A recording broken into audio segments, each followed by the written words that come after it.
Hello, my dear brothers and sisters.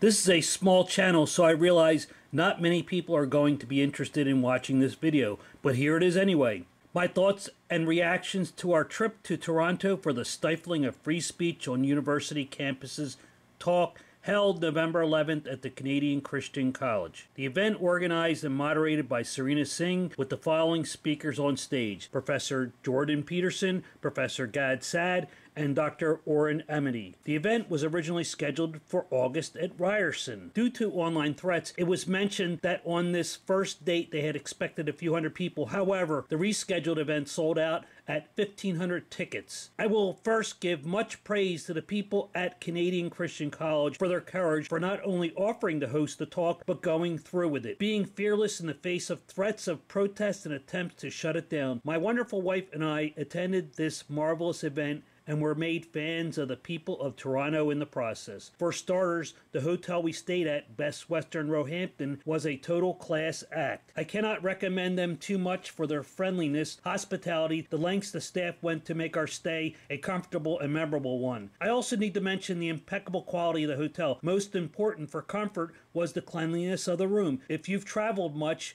you probably know what I'm talking about. We felt 100% sure that we wouldn't be bringing home any tiny unwelcome traveling companions. The hotel was located within a few miles of the college, so that made things very easy for us. The temperature on the morning of the event was in the 20s, and my fear of having to queue outside of the college for hours in the cold were ended when I discovered that we could wait inside until the doors opened. While waiting to get in, I had the honor of shaking hands with Professor Peterson. The people around us waiting in line were, as expected, most friendly and interesting. After passing through a security check, we were in, and since we arrived early, we managed a decent seat close enough to be comfortable. The day went forward with absolutely no problems. At the beginning of the talk, we were notified that anyone attempting to disrupt the talk would be escorted out of the building. This announcement received a loud applause. To be sure, I was expecting trouble. Either protesters trying to block us from entering, or people attempting to sabotage the talk while the speakers were on stage, or criminal juvenile things like pulling the fire alarm. None of that happened. I am putting whatever video footage of the day on this YouTube channel in case you want to view it. As of writing this, there is still more video that hasn't been uploaded yet, but rest assured it will happen if it hasn't already. Sarina Singh introduced us to the speakers as well as herself, then introduced the three speakers one at a time for a turn at the microphone. After each had roughly half an hour to talk, they proceeded with a panel discussion and ended with a Q&A from the audience. The message from the speakers, no big surprise here,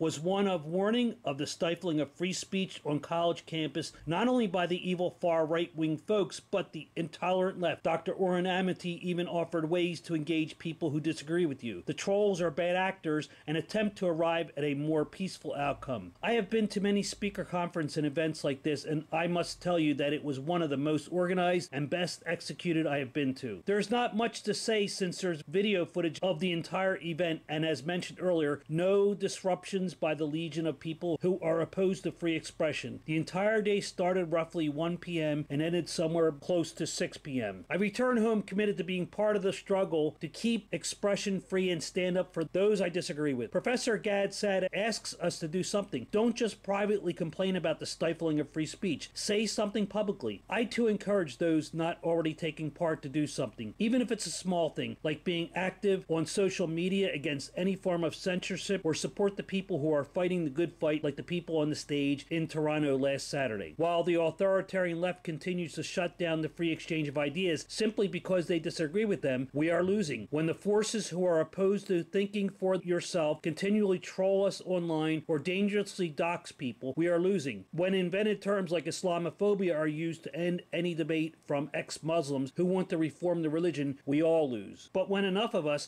liberals, conservatives, and everyone in between, stand up and refuse to allow a new form of tyranny to muzzle ideas that may lead us to misery, then we win. But don't confuse the word win as some sort of contest. This is real. When we win for the civil rights for all. We want to expand that win to the countless millions of people who do not have the luxury, as we do in the West, to stand up and disagree. One of the reasons why this battle is playing out on university campuses is for the future of thought itself in the civilized world, where it is now verboten to hurt someone's feelings by daring to disagree. Universities should be the place where all of your ideas, your most deeply held beliefs are challenged, not coddled and protected like a helpless infant. Please tell us your thoughts below, your ideas of how to bring us together to have a discussion, and do please let me know if you think I am wrong. Goodbye.